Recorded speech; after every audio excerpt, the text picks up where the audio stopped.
हर हर महादेव, जय भोलेनाथ। नमस्कार दोस्तों, मैं हेमलता उपाध्याय आप सभी का अपने चैनल पर बहुत बहुत स्वागत करती हूँ। दोस्तों, सर्वप्रथम आप सभी को महाशिवरात्रि की बहुत बहुत शुभकामनाएं। आज महाशिवरात्रि के इस शुभ अवसर पर हम सुनेंगे शिव महिमा से युक्त यह पावन कथा। भोलेनाथ आप सभी पर अपना आशीर्वाद सदैव बनाए रखें। कथा शुरू करने से पहले हम सब मिलकर भगवान शिव की स्तुति करेंगे। स्कंद जी बोले, जो सब प्रकार के रोग शोक से रहित हैं, उन कल्याण स्वरूप भगवान शिव को नमस्कार है। जो सबके भीतर मन रूप में निवास करते हैं, उन भगवान शिव को नमस्कार है। संपूर्ण देवताओं से पूजित भगवान शंकर को नमस्कार है। भक्त जनों पर निरंतर कृपा करने वाले आप भगवान महेश्वर को नमस्कार है। सबकी उत्पत्ति के कारण भगवान भव को नमस्कार है। भगवान आप भव के उद्भव, संसार के सृष्टा हैं, आपको नमस्कार है। कामदेव का विध्वंस करने वाले आपको नमस्कार है। आप गूढ़ भाव से महान व्रत का पालन करने वाले हैं, आपको नमस्कार है। आप माया रूपी गहन वन के आश्रय हैं, अथवा सबको आश्रय देने वाला आपका स्वरूप योग माया समावृत होने के कारण दुर्बोध है, आपको नमस्कार है। प्रलय काल में जगत का संहार करने वाले सर्व नामधारी आपको नमस्कार है। शिव रूप आपको नमस्कार है। आप पुरातन सिद्ध रूप हैं, आपको नमस्कार है। काल रूप आपको नमस्कार है। आप सबकी कलना गणना करने वाले होने के कारण काल नाम से प्रसिद्ध हैं, आपको नमस्कार है। आप काल की कला का अतिक्रमण करके उससे बहुत दूर रहते हैं, आपको नमस्कार है। आप स्वाभाविक ऐश्वर्य से संपन्न हैं, आपको नमस्कार है। आप अप्रमेय महिमा वाले वृषभ तथा महासमृद्धि से संपन्न हैं, आपको नमस्कार है। आप सबको शरण देने वाले हैं, आपको नमस्कार है। आप ही निर्गुण ब्रह्म हैं, आपको नमस्कार है। आपके अनुगामी सेवक भयानक गुण संपन्न हैं, आपको नमस्कार है। नाना भुवनों पर अधिकार रखने वाले आपको नमस्कार है। भक्तों को मनोवांछित फल प्रदान करने वाले आपको नमस्कार है। भगवान ही आप कर्मों का फल देने वाले हैं, आपको नमस्कार है। आप ही सबका धारण पोषण करने वाले हैं, धाता तथा उत्तम करता है, आपको सर्वदा नमस्कार है। आपके अनंत रूप हैं, आपका कोप सबके लिए असह्य है, आपको सदैव नमस्कार है। आपके स्वरूप का कोई माप नहीं हो सकता, आपको नमस्कार है। वृषवेंद्र को अपना वाहन बनाने वाले आप भगवान महेश्वर को नमस्कार है। आप सुप्रसिद्ध महोषध रूप हैं, आपको नमस्कार है। समस्त व्याधियों का विनाश करने वाले आपको नमस्कार है। आप चराचर स्वरूप सबको विचार तत्व निर्णय आत्मिका शक्ति देने वाले कुमारनाथ के नाम से प्रसिद्ध तथा परम कल्याण स्वरूप हैं, आपको नमस्कार है। प्रभु आप मेरे स्वामी हैं, संपूर्ण भूतों के ईश्वर एवं महेश्वर हैं। आप ही समस्त भोगों के अधिपति हैं, वाणी बल और बुद्धि के अधिपति भी आप ही हैं।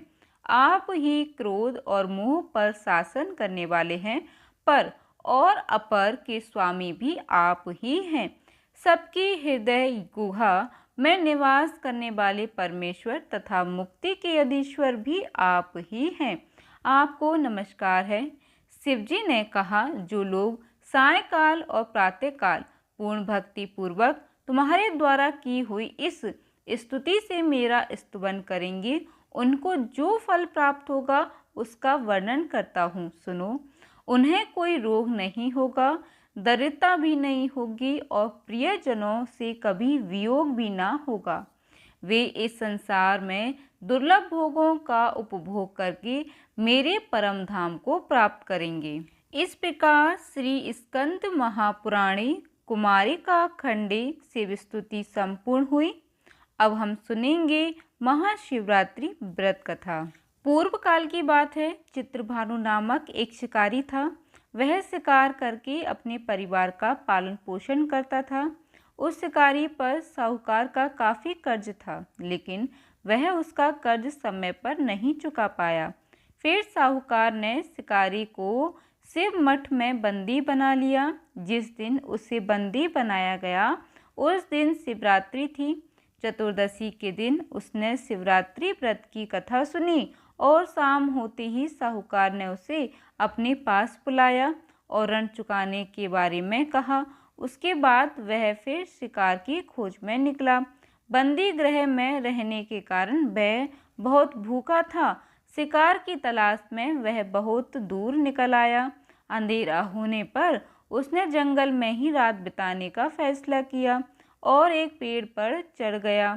उस पेड़ के नीचे शिवलिंग था जो बेलपत्र के पत्तों से ढका हुआ था। शिकारी को उसके बारे में जानकारी नहीं थी। पेड़ पर चढ़ते समय उसने जो टहनियाँ तोड़ी वह शिवलिंग पर गिरती रहीं। इस तरह से भूखे प्यासे रहकर शिकारी का शिवरात्रि का व्रत हो गया और शिवलिंग पर बेलपत्र भी चढ़ गए। रात के समय एक हिरनी पानी पीने तालाब पर आई। शिकारी जैसे ही उसका शिकार करने जा रहा था तभी हिरनी बोली, मैं गर्भवती हूँ, शीघ्र ही प्रसव करूँगी। तुम एक साथ दो जीवों की हत्या करोगे तो मैं बच्चे को जन्म देकर तुम्हारे सामने आ जाऊंगी, तब तुम मुझे मार लेना। शिकारी ने हिरनी को जाने दिया। इस दौरान अनजाने में कुछ बेलपत्र शिवलिंग पर गिर गए। इस तरह उसने अनजाने में प्रथम पहर की पूजा भी संपन्न कर ली। कुछ देर बाद एक हिरनी उधर से निकली।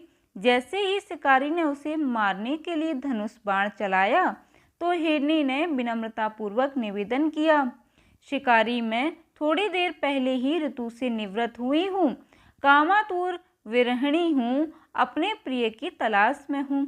अपने पति से मिलकर मैं तुम्हारे पास आ जाऊंगी। शिकारी ने उसे भी जाने दिया। रात की आखिरी पहर बीत रहा था तब भी कुछ बेलपत्र शिवलिंग पर जा गिरे। ऐसे में शिकारी ने अनजाने में ही अंतिम पहर की पूजा भी कर ली। इस दौरान वहां एक हिरनी अपने बच्चे के साथ आई। उसने भी शिकारी से निवेदन किया और शिकारी ने उसे जाने दिया। इसके बाद शिकारी के सामने एक हिरण आया। शिकारी ने सोचा, अब तो मैं इसे यहाँ से नहीं जाने दूंगा, इसका शिकार ही करूंगा। तब हिरण ने उससे निवेदन किया कि कुछ समय के लिए जीवन दान दे दो। शिकारी ने पूरा रात की घटना उस हिरण को सुना दी। तब हिरण ने कहा कि जिस तरह से तीनों पत्नियां प्रतिज्ञाबद्ध होकर गई हैं, मेरी मृत्यु से अपने धर्म का पालन नहीं कर पाएंगी। जैसे तुमने उन्हें विश्वास पात्र मानकर छोड़ा, मुझे भी जाने दो। मैं उन सब के साथ तुम्हारे सामने शीघ्र ही उपस्थित होता हूँ। शिकारी ने उसे भी जाने दिया। इस तरह सुबह हो गई। उपवास, रात्रि जागरण और शिवलिंग पर बेलपत्र चढ़ाने से अनजान में ही शिवरात्रि की पूजा पूर्ण हो गई। लेकिन अनजाने में हुई पूजा का परिणाम उसे तत्काल मिला। थोड़ी देर बाद हिरण और उसका परिवार शिकारी के सामने आ गया। उन सभी को देखकर शिकारी को बहुत गिलानी हुई और उसने पूरे परिवार को जीवन दान दे दिया। अनजाने में शिवरात्रि व्रत का पालन करने पर भी शिकारी को मोक्ष की प्राप्ति हुई। जब मृत्यु काल में यमदूत जीव को लेने जाने लगे तो शिवगणों ने उन्हें वापस भेज दिया और उसे शिवलोक ले गए। शिव जी की कृपा से चित्रभानु अपने पिछले जन्म को याद कर रख पाए। शिवरात्रि के महत्व को जानकर उसका अगले जन्म में भी पालन कर पाए। तो दोस्तों, यह थी महाशिवरात्रि पर सुने जाने महाशिवरात्रि व्रत कथा। जिस प्रकार भगवान भोलेनाथ ने चित्रभानु के ऊपर अपनी कृपा की, उसी प्रकार भगवान की कृपा आप और हम सब पर सदैव ऐसी ही बनी रहे। प्रिय दोस्तों, कथा सुनने के बाद कमेंट में हर हर महादेव जरूर लिखिएगा। धन्यवाद दोस्तों। जय माता दी।